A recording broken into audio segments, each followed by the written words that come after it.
I think one of the big things that I always talk about on my channel is something that I care about deeply, and that is seeing companies really give a shit about the quality of what they put into something. Really show that they care about it, and it's not just something to sucker you in like some gotcha mechanic. It's not something that just is microtransaction heavy to continuously, drain your wallet dry.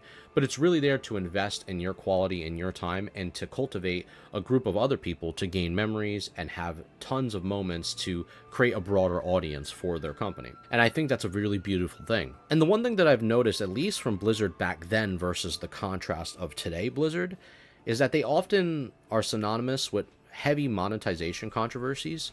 They rush their expansions, which they've obviously had a lot of, failure in the past with keeping up expansion hype ongoing. And a lot of their decisions that they make, obviously as of recently, with the entire private server stuff that we've all been talking about, it does feel like they're alienating their old classic or vanilla fan base more and more. And the one thing that I've noticed that I think many players of the older generation, and maybe even nowadays too, are well, aware of, is that Blizzard doesn't care about being the standard anymore. They rather be complacent with just hitting the benchmark because that is what's comfortable for them to make those quarterly earnings and to continuously making millions and millions, if not billions of dollars a year, which they already are as a company. And the once company that we knew Blizzard for setting that gold standard in gaming is now just really just chasing the gold itself. So there's no longer a need to provide quality anymore to the gamers. It really is just a way to continuously keep people in the loop to keep the money machine rolling. And you could really make these comparisons to like back in the early days when Blizzard, before they were with Activision,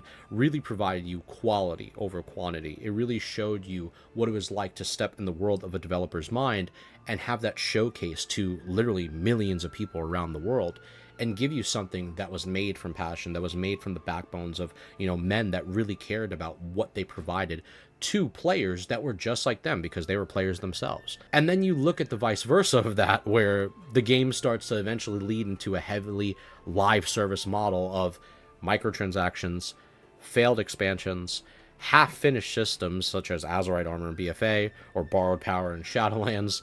Overwatch 2 is another great example of them promising PvE and then saying, we ain't gonna do that one anymore. Monetization just baked into core gameplay loops across the franchises, where games like Diablo, which we're gonna talk about much more in this video as well, of them implementing heavy microtransaction activity to this day, which still runs the company afloat more than I ever known, is really where things turned for the worse for their player base. But at the same time, players enabled this type of behavior as well.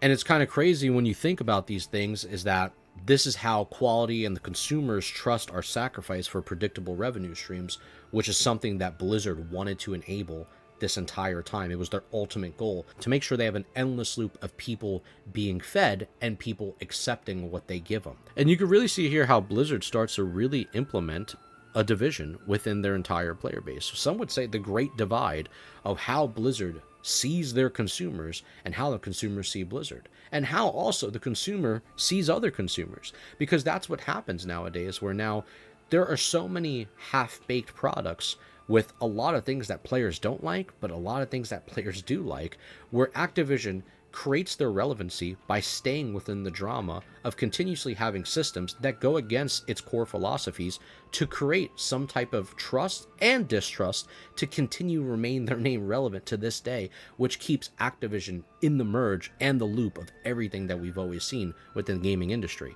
So you keep your players continuously on this loop of hating each other, liking each other, hating the game, liking the game, wanting change, not wanting change. And this is how Activision has enabled this new system of keeping players always talking about their company, always talking about, their games, no matter if there was shitty expansions, no matter if Overwatch 2 did provide PvE and not provide it, no matter if Diablo Immortal was something that we laughed about, and now more players are playing that more than ever, which we're about to get to in a second. This is the reality that we live in. They've done a great job at brainwashing the entire consumer base by making sure players stay in the loop. You breaking that endless, Izanagi, if you ever watched Naruto, you're not going to ever break it because you're already injected with it for so many years that you've succumbed to it. So now their thoughts and what you once knew about Blizzard, which was their original ideals, is no longer your ideals, but it's the ideals they give you. and it's ideals you learn to accept. So now people can't form their own opinions. They can't form their own original thought. But in reality, this is where we are right now in current day Blizzard Entertainment, or Microsoft Activision Blizzard. So many fucking names, it's kind of crazy. But that's where we are nowadays. And this is the stuff that I like to break down because the numbers show how crazy this rabbit hole really gets. Let's go into Diablo Immortal. Now, I wasn't, big into Diablo Immortal. I'm not a person who really cares about, mobile games. I played a few share here and there, Subway Surfers when taking a shit, whatever. But I don't really care too much about them. I'm more of a PC gamer and a console gamer. If anything, I play a Switch, right? I think that's pretty normal nowadays. But for the most part, I never knew that Diablo Immortal made so much money to the point where it was very criminal to how much money they are making. And you could see from even the examples that we showed earlier is that Blizzard is really catering towards people overseas. It's not really just the main focus and priority of just saying, oh, we are mainly focused on our American audience, even though it does make up a good portion of our audience. But in reality, China is one of their biggest audiences, especially for World of Warcraft subscriptions alone. And I was curious about where else are they making their money so much that is blowing maybe even World of Warcraft out the water. And I'm looking at Diablo Immortal. And Diablo Immortal, over its lifetime, and I couldn't believe these were legit numbers, averages around 2 million monthly active users. And it is pretty damn consistent on how many players they have acquired. Now, this graph only shows all the way until March, but I'm sure this graph is still holding strong to this day, and there's still an ongoing result of more and more players playing this game. And this is the same game that people thought that nobody was going to play, that, they didn't want at the Blizzard conference. People were saying, hey, you got phones? Is there any plans to make this playable on PC, or is this strictly mobile forever? Are there any? The current plan is to be on mobile, both Android and iOS. We don't have any plans at the moment to do PC. You guys not have phones? Yeah, you guys all have phones, right? We all remember that clip, but it seems like people actually had phones, and they have more than one of them, and they have a lot of money to spend. And here's the thing. You have to understand, even if the numbers are dwindling between 100 plus K to a 200 plus K audience, Diablo Immortal is a game that is heavily monetized and invested on luring you in dry, sucking you dry. You would think one of the developers are Riley Reid at this point. It's insane. But I'm being honest with you.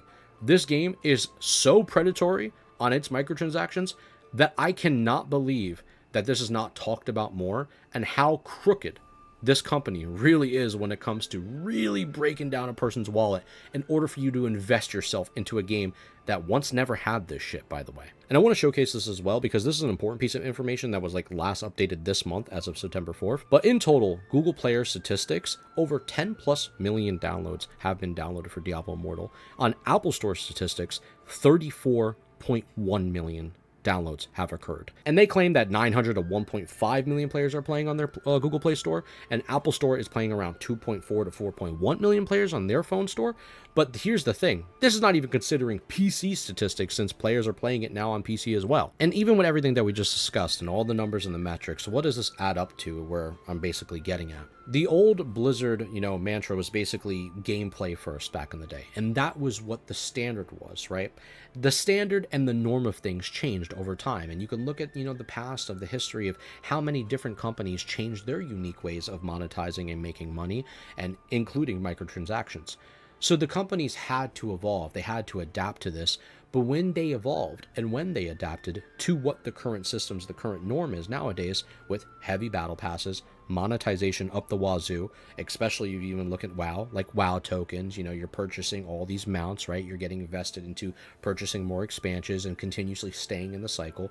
You realize it's no longer about just the game and its gameplay. It's now about the consumer and his engagement, or your engagement, her engagement, doesn't matter, right? It's about your engagement.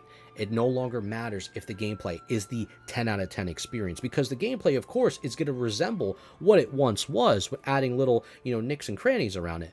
But the engagement of keeping you suckered in is what Blizzard, is what Microsoft, and it's what Activision want more than anything, is to never let you go. And you can even look at that as an example of why, RMT and everything in China that we've, talked about in the past is so popular, and to the point where they have, I believe, 3+ million, almost 4+ million subs active in China alone in comparison to the US, where China is now one of their biggest markets. They handle everything off to NetEase, and they handle, their, Titan Forge version of, Anniversary, where they have everything scaled up to 80 over there.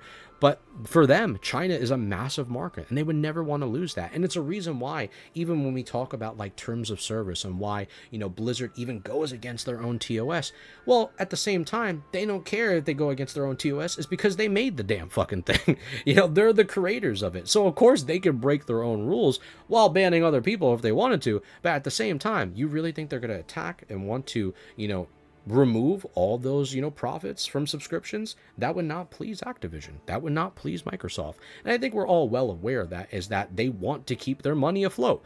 So of course they wouldn't ban everybody, but they would get rid of bad actors here and there, while also making sure their margins are being hit every quarter. And it's interesting because I asked myself, why does Blizzard continue to do this? Why do they enable this? But I realized it's what their, investors like.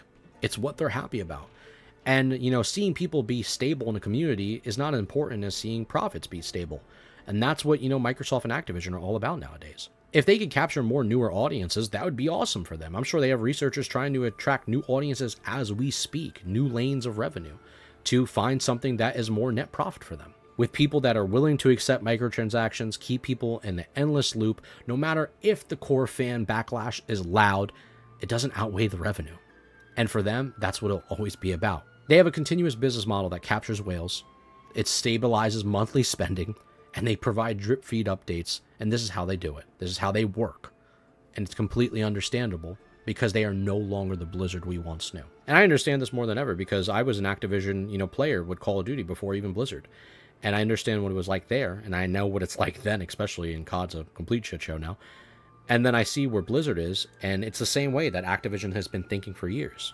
This is 100% no longer the team of the old. This is complete Activision and now Microsoft thinking as well. They're not chasing great games anymore, the Blizzard team that people like to call. They're not chasing the great games anymore. They're chasing good enough to monetize, good enough to stay relevant. It's a reason why we don't see continuous updates, even in the classic community. The only updates we're getting is drama about private servers. And to be honest with you, people give a fuck about it because they care about the passion of private servers, but they don't give a fuck about the drama because it's ridiculous, People are over that shit. They're tired of it. They just want to see some cool shit happen from Blizzard, but sadly, I don't think we're going to get that for a long, long time. Maybe Classic Plus? Not sure, but I'll remain unsubbed until then. With all that being said, I think the conclusion of this video, which I hope it wasn't too long, is that Blizzard's brand, in my opinion, just from me talking to you guys as a, a player and not somebody that is a, an AI or a fucking robot, it used to mean excellence, and now it's more of a case study of corporate decline.